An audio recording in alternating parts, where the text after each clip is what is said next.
we are joined by Chuck Konderla, who we really appreciate you coming to talk to us today, running for Precinct 2 of the Commissioner's Court. Chuck, thank you so much for coming on Think Brazos. Hey, thanks for having me, Charles. So we wanted to talk today about a number of things, I hope, but one of the main things is obviously to let those who live in Precinct 2 get a better idea of who you are, what you stand for, and some ideas that you might have. So let's start with that. Who is Chuck Konderla? Well, I'll go back from the start. So I was born in Bryan, and not far from here, in '73, to David and Ann Konderla, born of the 12 Konderla children. I was the 12th. 12? Yes. So wow. I have a pretty good sense of humor, and I can fist fight better than the average man. Used to play with a little girl across the street named Lori. We've now been married 25 years. We have 7 children. So small family compared to mom and dad. Grew up in Bryan and actually lived in Bryan until I was 7. My family then, my dad's work took us out of town. I came back in 1991 and worked full-time and paid my way through A&M. Took me 6 years to do it, wow. but I got through. Full-time, paid for my education there, studied agricultural economics and background in agriculture and economics. And went to work when I graduated A&M. 2 things. 1, I started a company that I still have today, 5th C Fine Jewelry. Yeah. And 2, I went to work in IT sales, which then paved the way for a transition to working in pharmaceutical and biotech sales, which is what I did for years. I did that. Really? Yeah, that's how I paid the bills from 2000 to 2010. And then I actually took that back up for a short time in 2017. It had changed so much that I quickly didn't stay with that. But I learned a lot about the research and development components with biotech, with nutraceutical, pharmaceutical, how things come to patent, vaccines, drugs, drug-to-drug interactions, safe use of drugs. So that was kind of how I cut my teeth. Simultaneously, I started my little company, and I was meeting with people in the evenings by appointment and building and designing jewelry. That's how I paid for my college education, working at a jewelry store and designing and building jewelry. I was blessed to be able to kind of carry that on as a extra money kind of thing for my family. Sure. So Lori and I started having children. We were told we couldn't have children. By the grace of God, we have 7. Golly. Yeah, we fired that doctor. Yeah.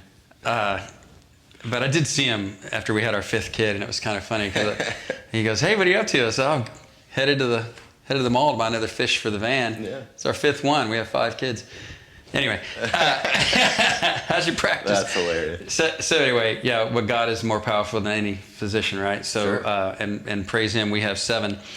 We always wanted a big family. Lori, again, I've known her literally my whole life.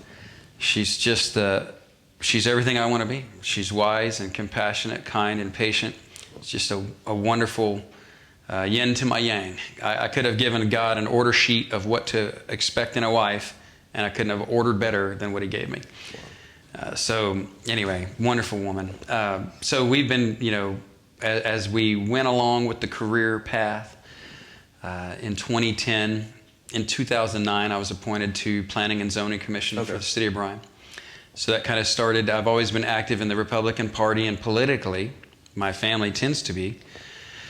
But in 2009, I was started serving as P&Z, so that's kind of the first, bigger board. Right. That I've done a lot of pro-life work before that. Okay. Very active in Boy Scouts and Girl Scouts, American Heritage Girls, excuse me. I'm a youth minister for almost 3 decades now. Oh, really? Yes. Which church? St. Joseph in Bryan. Yeah. It's where I was originally, where I was baptized, where I've lived my life as a Christian, in and out of that church mainly. I used to go to St. Mary's every now and then, and just kind of, I like that priest over there. It was my brother. Okay. He's now a bishop of the Tulsa diocese. Yeah, I've heard that. Yeah, great guy, David. So, but anyway, so Lori and I, where was I? I started in 2010 talking about some things that I'd like to see going on with Bryan, because, being a guy from Bryan and really growing up in Brazos County, I really felt like maybe everyone thinks it's about their town. I just feel like this place is more special than most places.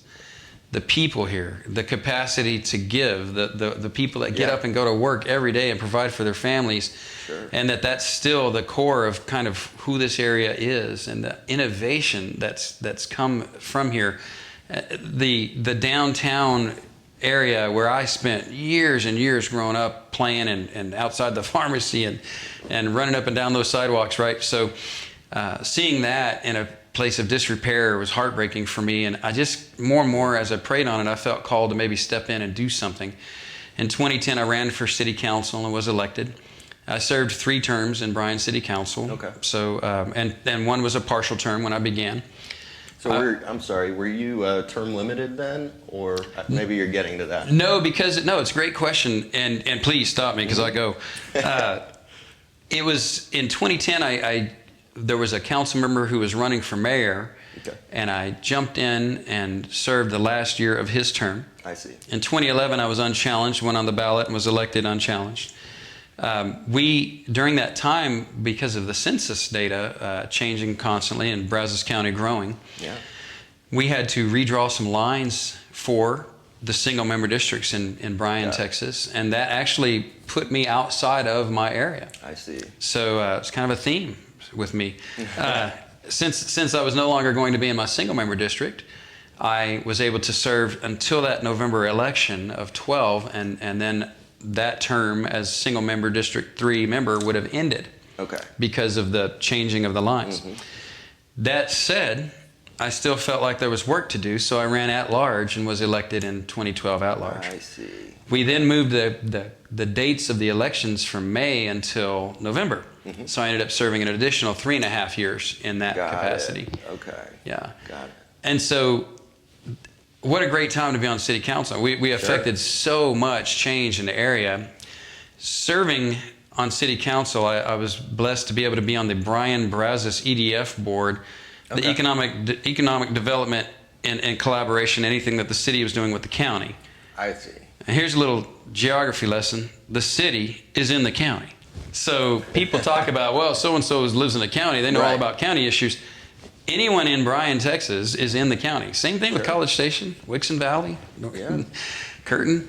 So when you look at who's in the county and what matters in the county as a council member, that's part and part of what you do. And I worked very closely with Commissioner Sammy Catalina and Judge Peters on the Bryan Brazos EDF board. I was kind of the liaison to the county.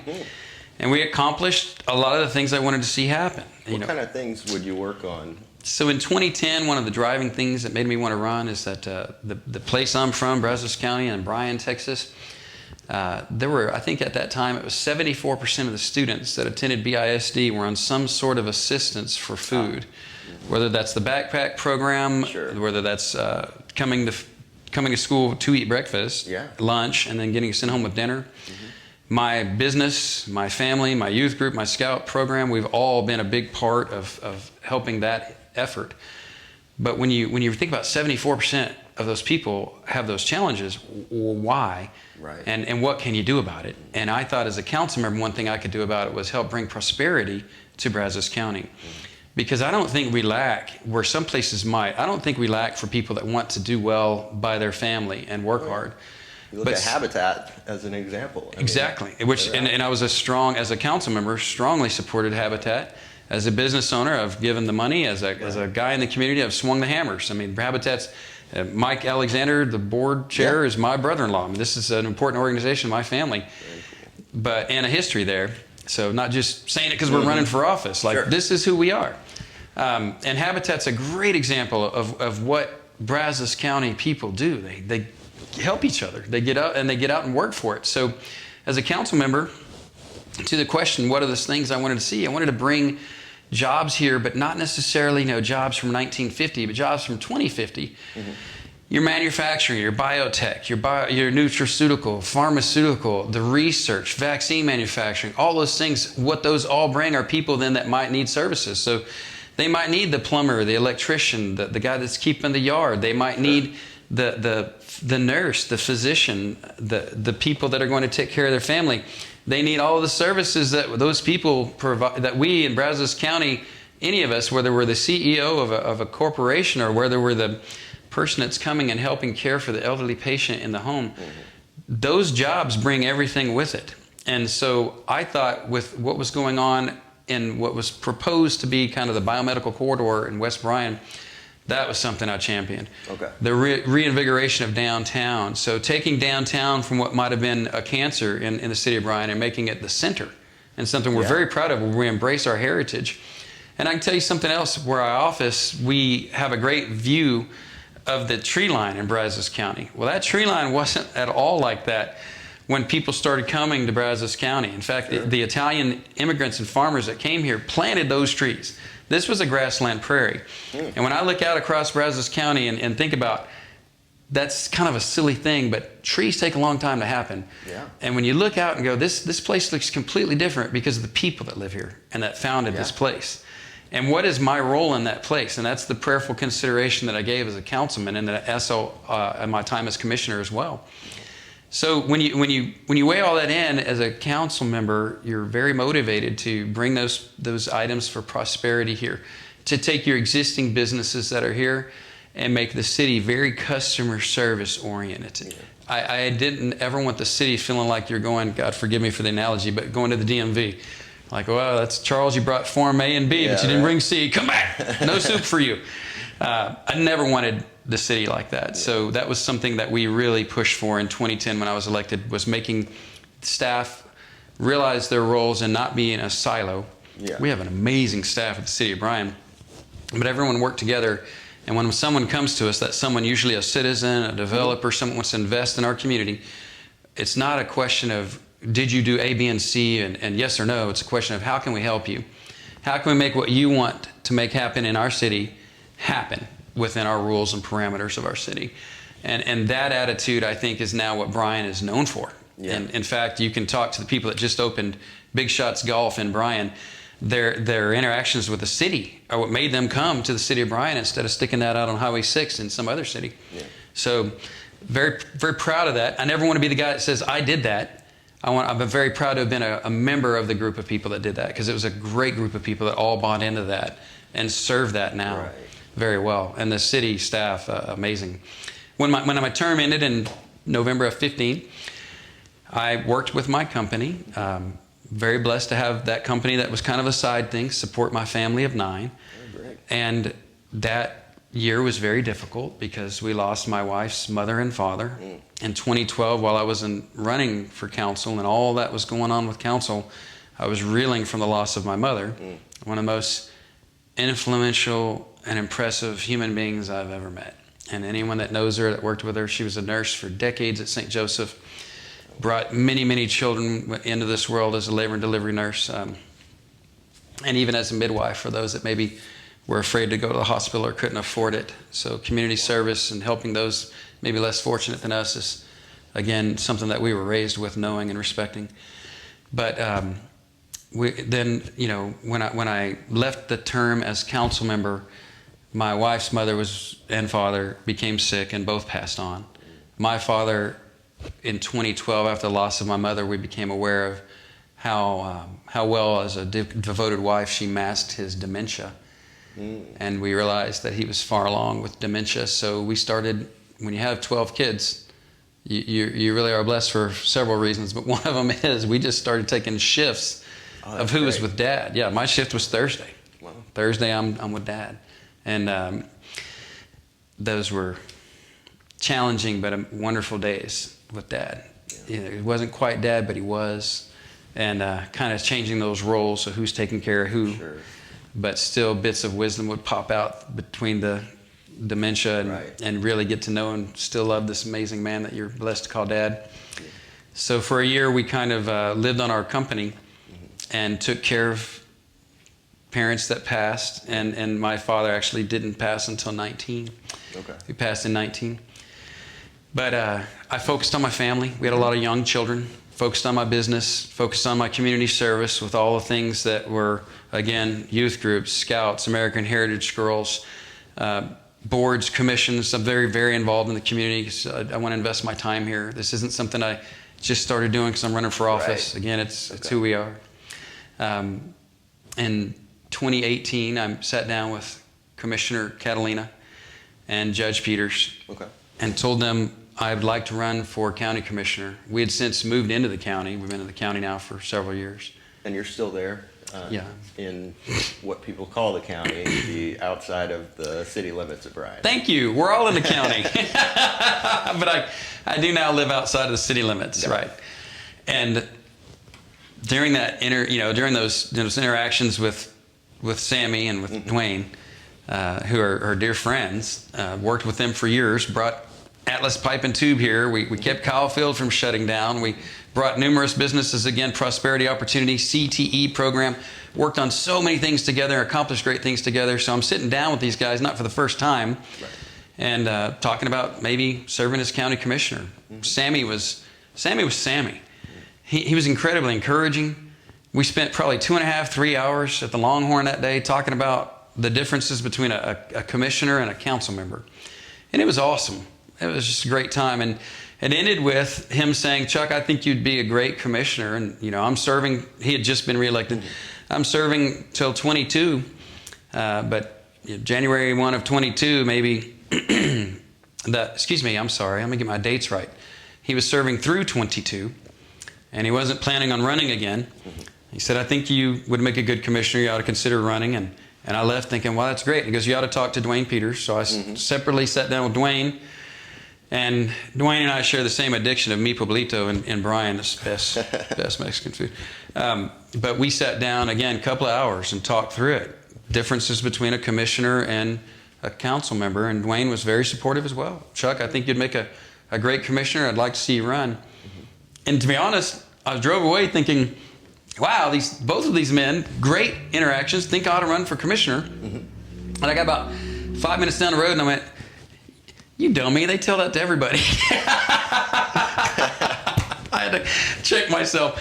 So, and I did have a little laugh. I think they had sincerity in what they're saying, but I'm sure they have to tell that to several people that all think they ought to run for commissioner.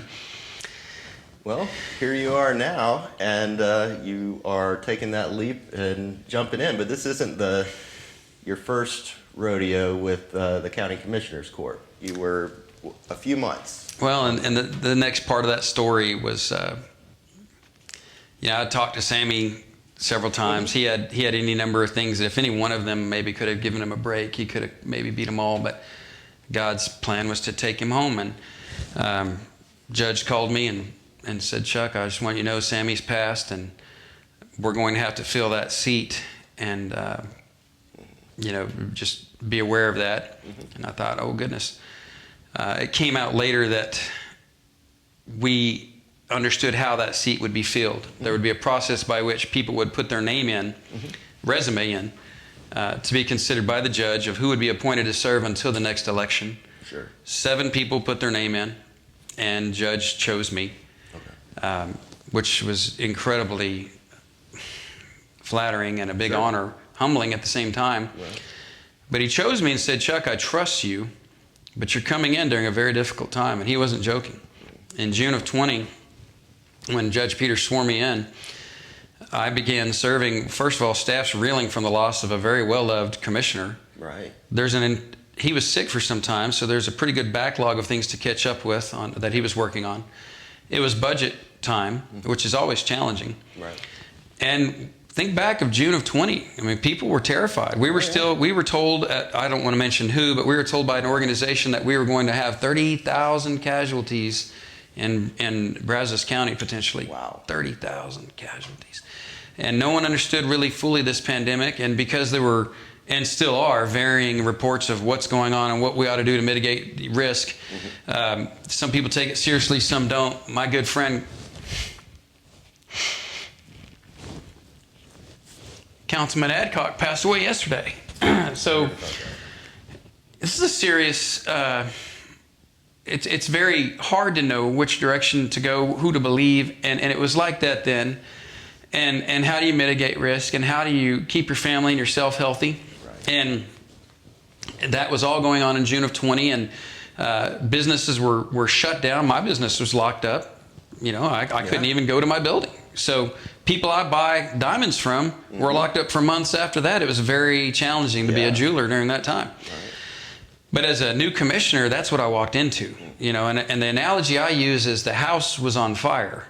We were looking at A&M potentially being an online learning institution for the next 2 years. And if you look at those differences between city and county, county's budget is 75% property tax. Yeah. Property tax is assessed by tickets and sales. If all your restaurants are closed, if all your hotels are closed, if A&M's an online learning institution, the way that you pay for essential county services, and we're talking about, we have essential services for health and safety that we've got to pay for. People want to have roads. People want to have the county services, the buildings, everything that does, the health department. Right. And how are you going to pay for all of that and walk in as a new commissioner during budget cycle to figure that out while your property tax is potentially going to go away for some time? That is what I walked into. And it was an incredibly challenging time. Simultaneous to that, there were a lot of things going on. We can get to that with regard to my family, medically speaking. And one of my daughter's diagnosis at the time of an autoimmune disorder. So all of that was going on, and all I could do is thank God that he put me there, because I knew he had a reason. I knew I was there for some reason, and I swore in and served till the election. I was honored to do that. We started conversations that I felt needed to be had. So XYZ company's been paying taxes in Brazos County for decades and decades. Do they know how to bid on a county project? Do they know how to successfully potentially win a project where maybe they can earn some of those dollars back to their company, because that's what they do? Are we hiring glass companies from out of the county? Are we hiring concrete companies from out of the county? Do the local people know how to successfully bid on county projects? People that are in offices in Houston, Atlanta, and everywhere else, they know how to bid on a county project. Do our local people know how points are assessed on that? Do we have a process by which, if they didn't win a bid, can they go in and kind of forensically look with purchasing, why didn't I win that bid? What should I have done better? And those are the conversations I started having, and we had them. And now I think we've come a long way in making those businesses understand. And if you don't in your local business, go to the county website, because we've got it all posted there. We started looking at, again, budget, right? So during a time where everyone thought budget was going to be a nightmare, and it was challenging, we lowered the tax rate. We lowered the tax rate during the pandemic. Looking at A&M being an online learning institution for the next 2 years, we asked for all staff to do a mandatory 10% cutback of your budget this year. Okay. I know that you're going to do without. I know it's hard. I know you're providing a service that's essential to the taxpayer paying for it. You got to cut 10% off the top. Okay. And every department came forward and did that heroically. Wow. And think about, when I say every department, think about a jail during a time of pandemic, while you have your jail with people that have COVID, and you have to keep them separate from that. And meanwhile, your staff also is in the community and being exposed to those people with COVID, and still having to operate your volunteer fire services. I mean, there's a lot to do when you say, oh, we're just getting everybody to take 10% off. There's a lot that goes into taking 10% off of those services. Yeah. But they did it. They did it so well. I was very proud of them, and allowed us to lower the tax rate and also start steering more toward the county reserve. When I was in the city of Bryan, we renegotiated all of our debt because our bond rating improved to the top tier you could possibly have. We went 2 ratings up, renegotiated all of our debt with a sign of a pen. I remember at one meeting, our debt went down $26 million just by renegotiating it with a higher bond rating. So I started working to see what can we do in the county as well. And one of the things you can do is increase your reserve, the number of days that you can operate with no money coming in. And potentially looking at these disastrous economic times at the time, that was something that was paramount to do. So lower the budget rate and increase the reserve during a time of pandemic, and we did it. Wow. We did it because we got the best county staff there is in the budget department. And Judge Peters is so well respected and loved by them, and we all worked really well to get that done together. And then we put into place a vehicle so that this most recent budget would also see a tax rate decrease. I wasn't in office to get to claim that one. Other people were, but it happened because of things we put into motion last budget cycle. Wow. So let's so we've heard a lot about your background and how you got to this point, but let's look at the future for a few minutes here. Yes. As far as some ideas that you may have in the county, and something that we're interested in hearing about. We've talked about the county. We've talked about that it involves urban and rural. How do you feel that you will be able to best represent both of those groups? I know you say that they're both county residents, but they have different, obviously different needs, different realities between those who are in the rural part of the county and those in the city. So that's something we're interested in hearing a little bit about. They both have the probably top similar concerns. Sure. Taxes. Mm-hmm. Taxes going down are great when your rate's going down, but when your appraisal is increasing 15%, that doesn't always help you.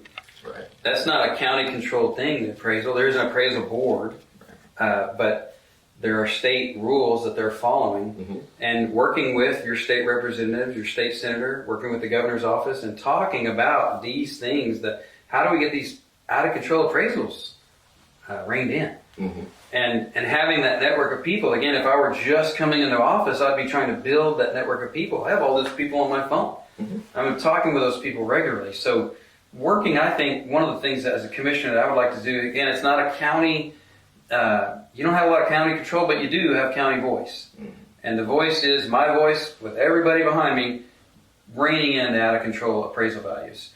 When you have appraisal values so high and you're paying, maybe it's a reduced tax rate, great. But when you're paying a reduced tax rate on a much increased value, your taxes are really going up. And it's getting hard to live in Brazos County. It's expensive to live in Brazos County because of the tax rates and the appraisal values, right? There's a lot of people that talk about reining in appraisal values. And yeah, we see it through our work at Habitat. It is going crazy. How would you, in your role, should you be elected in November? I used that analogy earlier. Everyone's in silos. We got to get rid of the silos. Everyone's in silos. Austin's in a silo. Mm-hmm. The House and the Senate are in silos. The counties are in silos. Let's all work together. We all identify this as an issue, okay? Mm-hmm. Yes, I'm sure the state loves the revenue. Right. But the fact is, you can't claim you don't have an income tax in Texas if you really have an income tax in Texas, which is high appraisal values and markedly increased rates of dollars coming in every year because of those.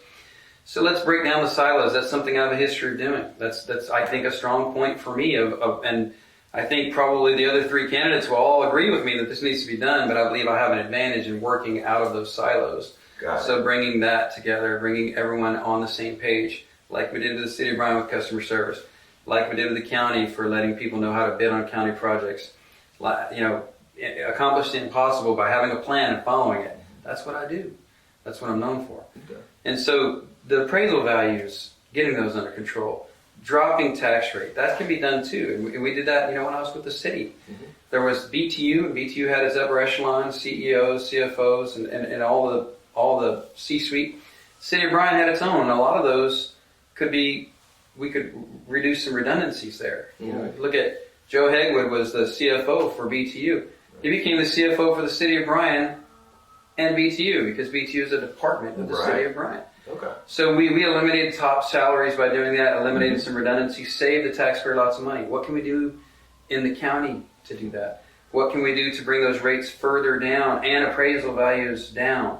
And when you bring them both down, that's where you see people saying, okay, I can afford to continue to live and invest and be in Brazos County.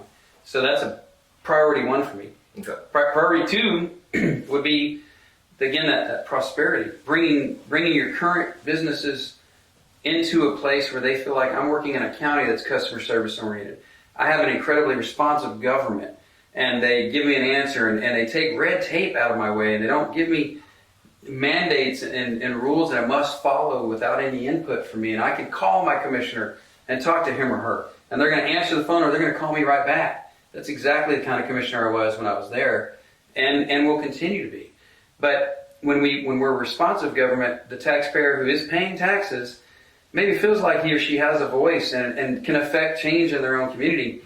But bringing your current businesses, your people that are currently invested here, into a place where they can succeed because you're out of the way and you're supporting them, a business-friendly environment, that's paramount. Yeah. Also bringing in the prosperity, bringing in those companies. In 2010, when I started in city council, we were so excited about the potential for biomedical corridor for Bryan, for Brazos County. And you start seeing your Atlas pipe and tube, which is light manufacturing. Right. which now Brazos County is considered an inland port for the Houston Port Authority. I didn't know that. People also don't know that Mission Control Backup is in downtown Bryan, Brazos County. Oh, wow. Sure is. Because we can do the manufacturing, we can do the high tech, we can bring Fuji Biosynth. Now everyone's going to claim they had a part in that. It's funny to me, they recently expanded, and I heard someone recently, even on the webpage, taking credit for that when those decisions were made 2 years ago.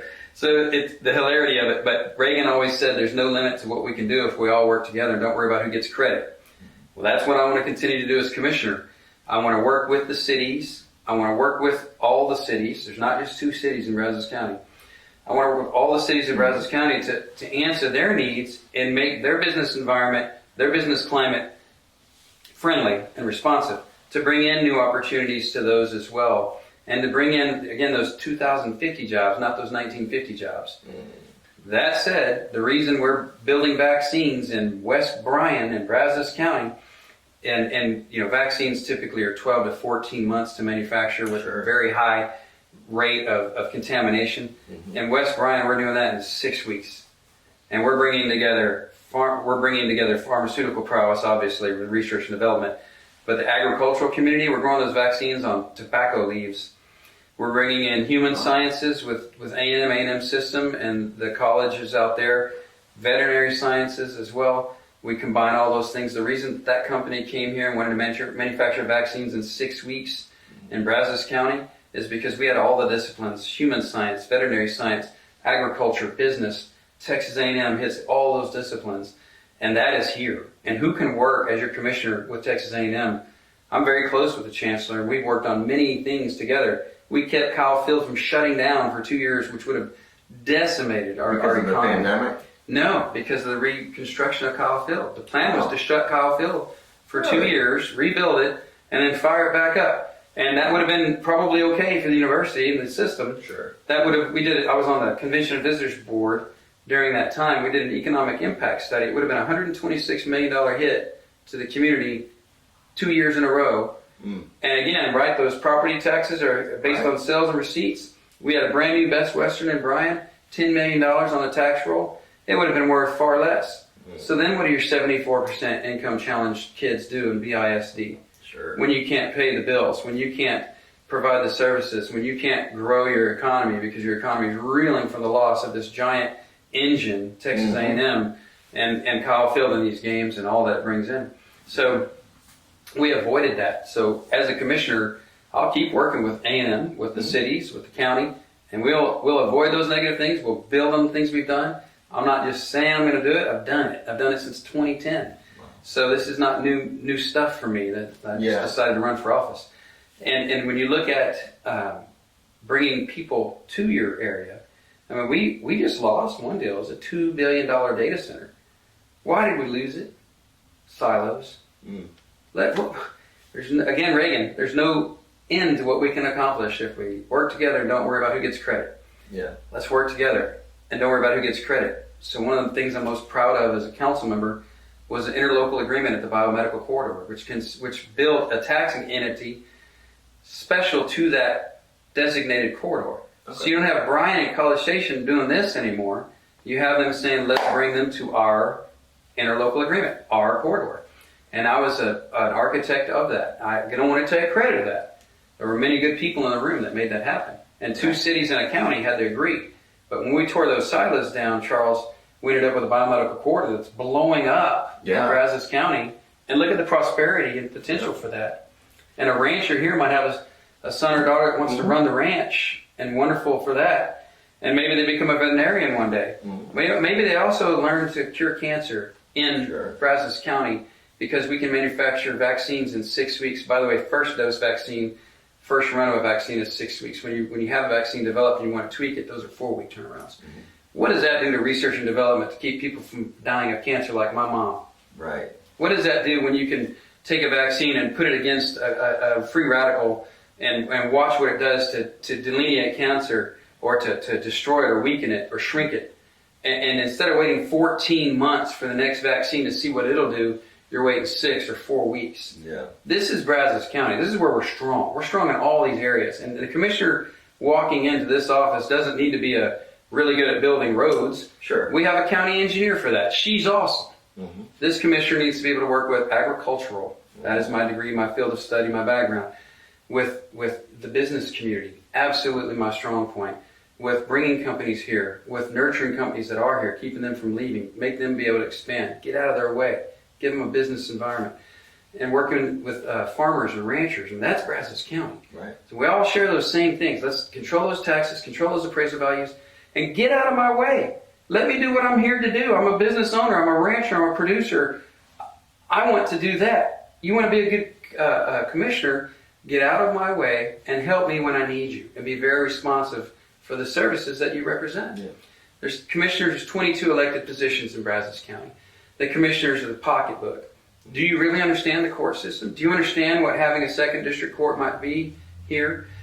Do you understand their processing the challenges of the judiciary and all those things being processed quickly and efficiently? What that means for community safety? Do you understand those things? Yes. I do. I understand those things. I'm going to work well with those people and make those things happen. Big tenet of me too is give the police and fire and all our first responders the tools they need. Okay. As a commissioner, as one of 22 people that are elected in Brazos County, do you understand what they need? It's not just a bumper sticker or something you do during election time. Right. Are you working with them? Are you speaking with the sheriff? Are you talking with your constables? Are you working with your justice of the peace?